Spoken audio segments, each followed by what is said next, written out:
네, 여러분 이번 강의는 포토샵 일러스트 강의의 마지막 시간으로 일러스트를 활용해서 풍경 일러스트 엽서를 만들어보는 시간을 갖도록 하겠습니다. 자, 화면에 보시면 왼쪽에 있는 거는 이제 사진이고요. 오른쪽에 있는 거는 이제 엽서예요. 그래서 여기 있는 이미지를 똑같이 사진을 따서 만들어보는 작업을 할 겁니다. 자, 오른쪽에 있는 거 똑같은 사진처럼 보이시겠지만 확대를 한번 해볼게요. 자, 확대를 해보면 이렇게 깔끔하게 따져 있는 일러스트 이미지 라는 것을 확인을 하실 수가 있습니다. 반면에 왼쪽에 있는 거는 사진이죠. 이런 식으로. 네. 그래서 일러스트로 만들어서 엽서를 한번 만들어 보도록 할게요. 바로 일러스트 파일을 열어주시면 되고요. 새로 만들기 누르신 다음에 어디로 갈 거냐, 이거는 아트 및 일러스트레이션에서 엽서로 가주도록 할게요. 자, 들어가신 다음에 바로 만들기 누르시면 됩니다. 지금 보시면은 아트보드가 조금 길게 되어 있죠? 아트보드를 먼저 조금 줄이고 시작을 하도록 할게요. 어떻게 줄일 거냐? Shift 영어 O, 알파벳 O를 눌러주시면 이런 식으로 줄일 수 있게 돼요. 그래서 아래에서 살짝 이 정도 줄여주셔서 지금 저는 높이를 137 정도로 뒀습니다. 자, 이 정도 두시고, 자, 이 정도 두시고 마무리 되었으면 그냥 다른 아이콘을 눌러주시면 됩니다.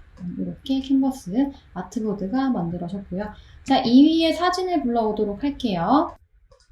자, 사진 6강 하늘이라고 되어 있는 사진을 가져오시면 되고, 지난번 캐릭터 사진과 마찬가지로 이미지 크기가 크기 때문에 컨트롤 마이너스 여러 번 누르셔서 다 보이게 해주신 다음에 Shift 누른 상태로 이미지 크기를 줄여주시고, 캔버스 안에 들어오도록 크기를 다 줄여주신 다음에 컨트롤 숫자 0을 눌러서 화면에 확 차도록 해줄게요. 그 다음에 다시 한번 이미지 크기를 조절을 해줄게요. 여러분들이 원하시는 이미지 크기로 바꿔주시면 되겠습니다. 이 정도면 되겠죠? 자, 그 다음에 사진 위에 대고 우리 펜툴로 따줄 거고, 그리고 복사를 해서 색깔 추출을 할 거예요. 그래서 이미지를 Alt 누르고 드래그를 하는 단축키를 사용해서 오른쪽에 복사를 해줄 겁니다. 복사는 Alt 플러스 드래그죠. 자, 그 다음에 두 개의 이미지 다 움직이지 않도록 고정을 시켜줄 겁니다. 지난번에 했던 거랑 똑같아요. 두 개 다 드래그해서 선택하시고 컨트롤 숫자 2를 눌러주시면 됩니다. 자, 왼쪽에 있는 아트보드 위에 있는 이미지에 집중을 하시고요. 이 위에 똑같이 펜툴을 이용해서 따줄 겁니다. 지난번에 말씀드렸던 것처럼 펜툴이 어려우신 분들은 다른 영상을 보시고 연습을 하신 후에 실습을 진행하시는 것이 조금 더 원활하실 거예요. 그리고 이번 시간에 사진을 일러스트로 바꾸는 작업을 한번 배워두면 우리가 지금 따고 있는 사진 외에도 다양한 사진들, 예를 들어 사람 사진도 마찬가지고요. 아니면 물건 사진, 풍경 사진 다양하게 여러분들이 일러스트에서 사용을 해주실 수 있습니다. 자, 왼쪽에서 펜 도구를 누르시고 우리 펜 도구 사용할 때 지켜줘야 하는 디폴트 설정값이 있다고 말씀드렸죠. 그래서 보시면은 7은 없음으로 처리가 되고 선은 빨간색으로 처리가 되어야 한다고 말씀을 드렸습니다. 자, 이렇게 처리를 하시고 그 다음에 화면을 보도록 할게요. 자, 일단 어떤 걸 먼저 해줄 거냐? 아래에 있는 거 먼저 따야 이렇게 위로 차곡차곡 쌓인다고 말씀을 드렸죠. 그래서 가장 아래에 있는 배경을 먼저 그려줄 겁니다. 자, 배경은 도형으로 그냥 그리면 되겠죠. 왼쪽에서 사각형 도구를 선택을 해줄게요. 우리 지난번 시간에 원형 도구 선택했기 때문에 원형 도구 되어 있을 수도 있어요. 사각형 도구를 선택하신 다음에 드래그를 하셔서 사각형을 사진과 똑같은 크기로 그려줍니다. 자, 그 다음에 이제 바닥에 있는 산이랑 달 그려보도록 할게요. 자, 왼쪽에서 펜 도구 누르시고요. 그 다음 컨트롤 플러스 두어 번 정도 누르셔서 이 밑에 산이 잘 보이도록 해주시고 밑으로 이동을 해줄 건데 어떻게 할 수 있냐? 스페이스바를 누른 상태에서 드래그를 해주시면 원하는 곳으로 이동이 됩니다. 이거는 포토샵도 똑같아요. 이렇게 이동을 해주시고 똑같이 따주시면 돼요. 여기 있는 산등선을 똑같이 따주시면 되는데 두 개 중에 뒤에 있는 걸 먼저 따는 게 좋겠죠. 뒤에 있는 걸 먼저 따주시면 돼요. 조금 나는 더 자세하게 하고 싶어 하시는 분들은 컨트롤 플러스를 더 누르셔가지고 더 확대를 하셔서 하시면 됩니다. 자, 그래서 끝에 부분부터 따주도록 할게요. 이렇게 클릭을 처음 시작한 다음에 나머지는 드래그랑 클릭 합쳐서 따주시면 되는데 지금 따는 것이 자연물이고 산이기 때문에 너무 디테일하고 너무 똑같지 않아도 돼요. 어차피 조금 달라도 이상하지 않기 때문에 그냥 이렇게 울퉁불퉁한 부분이 잘 살아있구나만 보이게끔 대강대강 이렇게 펜툴로 따주시면 됩니다. 대부분 드래그를 이용하시면 돼요. 여기까지 왔다 그러면은 그냥 쭉쭉쭉 끊어서 바깥으로 나가게 처리를 해주시고요. 앞에 있는 것도 똑같이 한번 해보도록 할게요.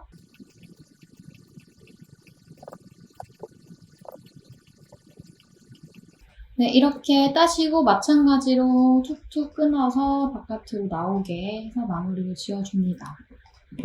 자, 그 다음에 달을 그려볼 건데요. 달도 확대해서 잘 보이게 만들어주시고요. 달은 동그라미를 이용해서 만들어줄 건데 큰 동그라미는 작은 동그라미를 빼줄 거예요. 어떻게? 왼쪽에서 원형 도구를 일단 원을 하나 그려주도록 할게요. 원을 그릴 때 Shift를 누르면 정원으로 그리실 수 있죠. 그 다음에 Alt 누르고 드래그해서 원을 하나 복사합니다. 안쪽에다 복사를 해서 이렇게 달 모양이 나오게 만들어 줄게요. 조금 크기를 줄여주시면 조금 더 예쁩니다. 네, 이런 식으로 만들어 주시고 두 개를 같이 드래그해서 선택을 하시고 먼저 그린 거에서 나중에 그리는 거를 빼주는 그런 기능이 있습니다. 어떤 거냐? 오른쪽에 패스파인더라고 하는 패널을 보시면 두 번째 있는 게 그런 기능이에요. 눌러볼게요. 그러면 이렇게 앞에 있는 것이 삭제가 되는 것을 확인을 하실 수가 있습니다. 자, 여기까지 다 따셨으면 컨트롤 숫자 0 누르셔서 우리가 딴 것들을 확인을 해보세요. 자, 이제 컬러를 넣어주면 되는데 컬러는 오른쪽에 있는 거를 색깔을 추출해서 스포이드로 색깔을 넣어보도록 할게요. 자, 일단 이 두 가지를 먼저 넣어보도록 할게요. 간단하기 때문에 왼쪽에서 스포이드를 클릭을 할 겁니다. 스포이드. 그 다음에 오른쪽에 있는 하나 클릭을 해볼게요. 그러면 이런 식으로 색깔이 추출되는 걸 확인을 해보실 수가 있습니다. 자, 그런데 지금 색깔이 왜 안 입혀졌냐? 어떤 것을 색깔 넣어줄지 선택을 안 했기 때문이에요. 그래서 왼쪽에서 선택 도구로 가장 앞에 있는 산 선택하신 다음에 스포이드 누르시고 오른쪽에 사진에 갈색 부분 클릭해 볼게요. 색깔 들어왔죠? 마찬가지로 선택 도구 선택하시고 뒤에 있는 산 선택하신 다음에 왼쪽에 스포이드로 오른쪽에 있는 두 번째 산 클릭해 줄게요. 중요한 것은 선택하실 때 항상 빨간색 선을 잘 잡으셔야지만 선택이 된다는 거. 이것만 주의를 해주시면 되겠습니다. 자, 그 다음에 달 넣어볼게요. 달도 선택 도구로 클릭하시고 스포이드로 달 찍어서 밝은 색깔 달 넣어줍니다. 자, 그 다음 마지막으로 배경색이죠.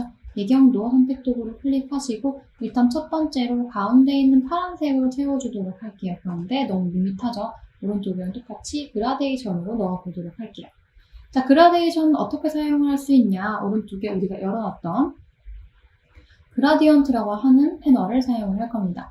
자, 그라디언트라고 하는 패널 보시면 이렇게 우리가 칠해놓은 색깔이 들어와 있는 것을 확인을 해보실 수가 있죠. 이 배경이 선택이 되어 있는 상태여야 돼요. 이 상태에서 보시면 색깔이 들어가 있죠. 이거를 안으로 끌어 넣으시면 됩니다. 이런 식으로 끌어 넣어주면 안쪽으로 들어가죠. 그런데 지금 세로로 되어 있죠. 가로로 바꿔주도록 할게요. 어떻게? 왼쪽에서 보시면 그라디언트 툴이라고 하는 게 있어요. 여기 스포이드에서 오른쪽 위로 가시면 있어요. 이걸 누르신 다음에 위에서 아래로 드래그를 해줄게요. 약간 사선으로 이렇게. 이거 약간 사선이기 때문이에요. 자, 이렇게 드래그를 해줬습니다. 그 다음에 다시 오른쪽으로 와볼게요. 그러면 여기가 가장 위고 여기가 가장 아래라는 것을 확인을 하실 수가 있죠. 자, 일단 가장 끝에 있는 색깔은 필요가 없죠. 색깔을 빼주고 싶을 때는 잡은 다음에 아래로 끌어서 빼면 됩니다. 이렇게 하면은 빠지고요. 이 아이들은 다 하나씩 위치를 이동을 하실 수가 있어요. 자, 이제 색깔을 똑같이 한번 채워보도록 할게요. 자, 일단 가장 앞에 있는 이 모양을 클릭을 하시고요. 보시면 가장 위에 있는 색깔이죠. 그 다음에 이 바로 밑에 있는 스포이드를 누르셔서 가장 위에 있는 어두운 컬러를 찍어줍니다. 그럼 이 그대로 들어오게 됩니다. 그 다음에 이 부분은 조금 더 위로 올라가도 되겠죠. 자, 그리고 또 그라디언트 패널에서 바 부분 아래 부분에서 클릭을 해서 동그라미 하나 더 만들어 줄게요. 자, 이동하신 다음에 어느 위치쯤에 있는지 확인하시고 이 색깔을 그대로 또 찍어줍니다. 이렇게. 그 다음에 또 하나 만들어 볼게요. 또 위치를 자, 이동시켜 주시고 스포이드로 색깔을 찍어줍니다. 자, 한 번 더 할게요. 클릭해서 만들어 주시고 위치 잘 이동시켜 주시고 스포이드로 색깔 똑같은 부분 찍어줍니다. 이런 식으로 색깔을 넣어줬죠. 위에 부분도 좀 어색한 부분들을 중간 색깔을 넣어서 만들어 볼게요. 그 다음에 여기 들어가 있는 것들도 사이사이를 다 여기 있는 이 세모랑 동그라미로 조절을 해 주실 수가 있어요. 그래서 최대한 비슷하게끔 처리를 해주세요.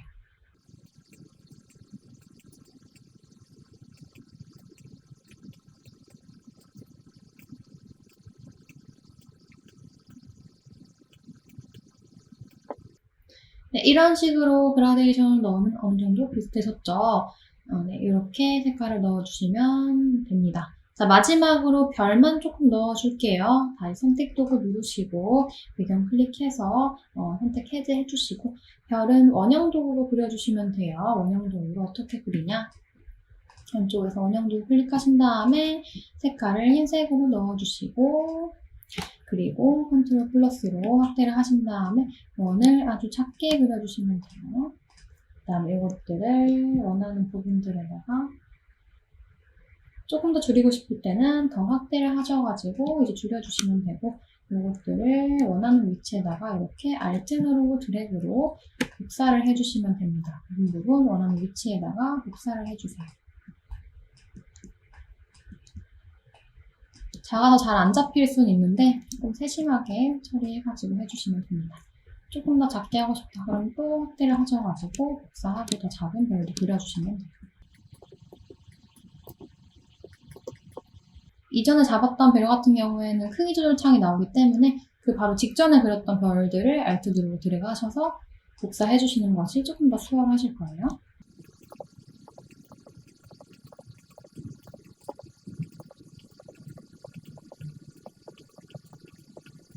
네, 이런 식으로 별까지 부분 넣어주시면 색깔 채우기는 완성이고요. 마지막으로 지금 튀어나온 부분들을 없애줘야겠죠. 어떻게 할 거냐? 이 모양, 배경 모양에 안에 가둬줄 거예요. 이거를 클리핑 마스크라고 부릅니다. 자, 어떻게 할 거냐? 선택 도구로 배경을 클릭을 해줄게요. 그 다음에 제자리에 복사를 하고 가장 위로 올려줄 거예요. 컨트롤 C, 컨트롤 F를 눌러주세요. 그러면 제자리에 복사가 한 개 더 되어 있고요. 이렇게 되어 있습니다. 요거를 컨트롤, 쉬프트, 중괄호 왼쪽 버튼 누르셔가지고 가장 위로 올려줄게요. 컨트롤, 중괄호, 왼쪽, 오른쪽이 이렇게 레이어를 앞뒤로 이렇게 조절해주는 그런 단축키거든요. 보이시나요? 지금 별이 나오고 있는 거. 달도 나오죠? 이런 식으로. 근데 여기다 쉬프트를 붙여주시면 가장 위로 올라오거나 가장 아래로 내려갑니다. 그래서 컨트롤 쉬프트, 중괄호 오른쪽 버튼 누르셔가지고 가장 위로 올라오게 해주시고요. 그 다음에 전체를 선택하시고 우클릭하신 다음에 클리핑 마스크 만들기라고 하는 버튼을 클릭을 해줍니다. 그러면 이렇게 안에 쏙 들어가게 되어서 완성입니다. 자, 지금 놓친 부분이 있죠? 고정되어 있는 두 개의 사진이 있어요. 이것만 없애주시면 끝입니다. 어떻게 없애나요? 고정을 풀어주면 되겠죠? 컨트롤 Alt 숫자 2 누르시면 두 개 바로 나오죠? 이 상태에서 그냥 바로 백스페이스 눌러서 없애주시면 됩니다. 네, 그래서 일러스트 이렇게 마무리했고요. 저장만 하고 마무리를 하도록 할게요. 일러스트도 두 가지 파일로 저장을 해주시면 돼요. 일러스트 파일 하나, 그리고 JPG 파일 하나. 일러스트 파일로는 저장 누르셔서 AI로 저장해주시면 되고요. 확인 누르시고 저장해주시면 되고 그 다음에 포토샵과 다르게 일러스트는 다른 이름으로 저장을 눌렀을 때 JPG 파일이 없습니다. 그렇기 때문에 어디로 가야 하냐? 내보내기에서 내보내기 형식으로 가셔야 돼요. 영어로는 익스포트에서 익스포트 as라고 되어 있습니다. 누르신 다음에 여기서 JPG를 선택하시고 여기서 중요한 거 대지 사용이라고 하는 버튼을 꼭 클릭해 주셔야지만 지금 그림이 없는 부분까지 같이 저장이 돼서 예쁘게 보이는 나옵니다. 그래서 대지 사용 체크하시고 JPG로 내보내기 누르시고 마지막에 아트 최적화 그리고 해상도 300ppi 이렇게 설정하시고 확인 눌러서 저장해 주시면 됩니다. 그래서 이번 강의도 이렇게 마무리를 하도록 하고요. 6회 동안 저랑 이제 포토샵 일러스트 수업을 잘 마무리를 지으셨고요. 여러분들이 앞으로도 포토샵 일러스트를 조금 더 사용을 하고 싶다라고 하시면 오늘 배우신 거를 바탕으로 하셔가지고 조금 독학을 하시고 그림도 그려보시고 하시면서 다양하게 사용을 하시길 바라겠습니다. 조금 더 궁금한 사항이 있으시면은 이전에 말씀드렸던 제 유튜브에 보시면은 이제 다양한 영상들이 있으니까 참고를 하시면서 공부를 하시면 좋을 것 같습니다. 네, 여러분 감사합니다.